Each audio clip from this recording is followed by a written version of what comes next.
بسم اللہ الرحمن الرحیم الحمد للہ رب العالمین والصلاة والسلام على سید المرسلین وخاتم النبیین محمد وآلہ واصحابہ اجمعین اما بعد فاعوذ باللہ من الشیطان الرجیم لن ينال الله لحومها ولا دماؤها ولكن يناله التقوى منكم صدق اللہ العظیم۔ معزز سامعین، ہمارے کچھ مخلص ساتھیوں کی گزارش پر عید الاضحیٰ کے کچھ اہم اور ضروری مسائل آپ کے سامنے بیان کریں گے۔ مسائل سے پہلے مناسب معلوم ہوتا ہے کہ ذی الحجہ کی مختصر سی فضیلت اور تکبیرات تشریق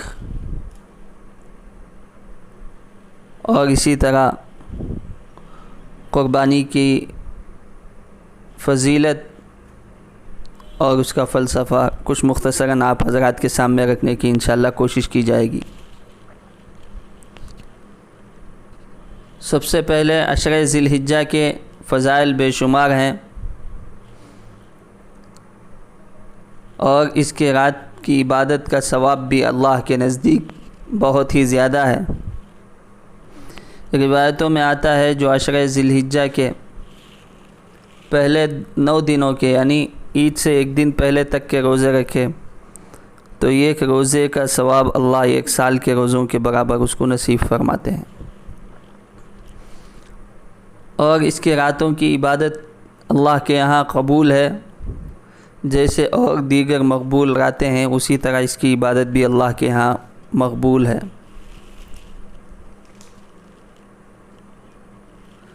چونکہ انہی ایام میں حج بھی ہوتا ہے، انہی ایام میں قربانی بھی ہوتی ہے، تکبیر تشریق ہے، بہت ساری فضائل کی وجہ سے یہ ایام بہت ہی خصوصیت کے حامل ہیں۔ تو ہم کو زیادہ سے زیادہ اس بات کی کوشش کرنی چاہیے، اللہ توفیق دے تو روزے رکھے، راتوں کو عبادت کرے، اللہ سے خوب گڑ گڑائے، مانگے اپنے لیے، انسانیت کے لیے، پوری امت کے لیے، اور قرآن شریف کی تلاوت کا اہتمام کرے۔ ہو سکے تو اس 9 دن کے عرصے میں عید سے پہلے ایک قرآن شریف مکمل کر لے، ختم کر لے۔ اور اسی میں تکبیرات تشریق ہیں۔ حج کے ایام تو 8 ذی الحجہ سے شروع ہو جاتے ہیں اور اسی طرح تکبیر تشریق جو ہے وہ 9 ذی الحجہ کی فجر سے لے کر 13 ذی الحجہ کی عصر کی نماز تک پڑھی جائے گی، یعنی ہر فرض نماز کے بعد ایک بار بلند آواز سے آئے، زیادہ بلند بھی نہیں زیادہ پست بھی نہیں، درمیانی آواز سے ایک مرتبہ تکبیر تشریق پڑھیں گے۔ تکبیر تشریق یہ ہے: اللہ اکبر اللہ اکبر لا الہ الا اللہ اللہ اکبر وللہ الحمد۔ یہ ایک مرتبہ پڑھنا ہے۔ مرد چاہے مسجد میں نماز پڑھے جماعت کے ساتھ یا تنہا نماز پڑھے، چاہے وہ مسبوق ہو، ہر حال میں اس کو یہ تکبیر پڑھنی چاہیے۔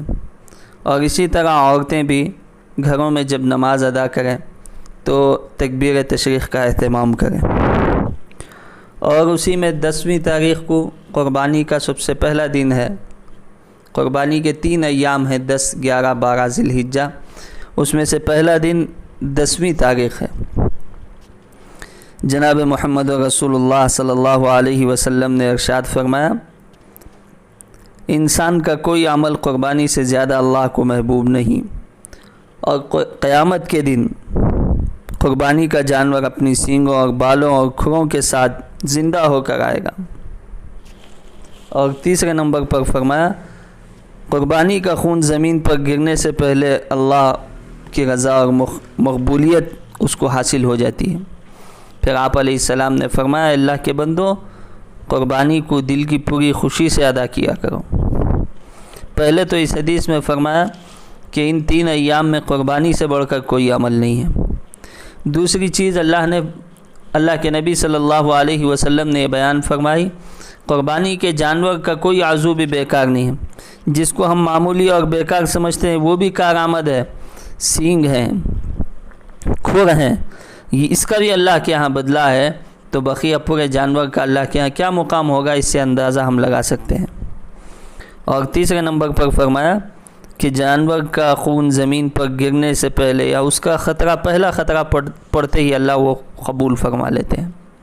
تو اسی وجہ سے جب اتنے فضائل ہیں تو آپ علیہ الصلاۃ والسلام نے امت کو، جن لوگوں پر قربانی واجب ہے، فرمایا کہ بہت ہی خوش دلی کے ساتھ اس کو بوجھ نہ سمجھتے ہوئے اس کو بجا لاؤ۔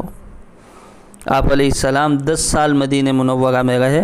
حضرت ابن عمر رضی اللہ تعالی عنہما فرماتے ہیں 10 سال بھی آپ نے پابندی سے قربانی کی ہے، اور جو استطاعت کے باوجود قربانی نہ کریں، آپ علیہ السلام نے بڑی سخت وعید اس کے لیے ارشاد فرمائی ہے کہ جو استطاعت کے باوجود قربانی نہ کرے وہ ہماری عیدگاہ کے قریب بھی نہ ہے۔ تو اس وجہ سے آدمی کو کوشش یہ کرنی چاہیے کہ قربانی کے ایام میں اپنے جانوروں کی قربانی کرے، اس سے بہتر اللہ کے تقرب کا کوئی اور ذریعہ نہیں ہے۔ اگلی قسطوں میں انشاءاللہ اس کے کچھ مسائل کی تفصیل آپ حضرات کے سامنے انشاءاللہ بیان کی جائے گی۔ اللہ تعالیٰ سے دعا ہے کہ اللہ تبارک و تعالیٰ عید الاضحیٰ کے تمام ہی ارکان کو، ایام تشریق کو، حج کے اعمال کو بحسن و خوبی انجام تک پہنچائے اور اس کو قبول بھی فرمائے۔ آمین۔ وآخر دعوانا ان الحمد للہ رب العالمین۔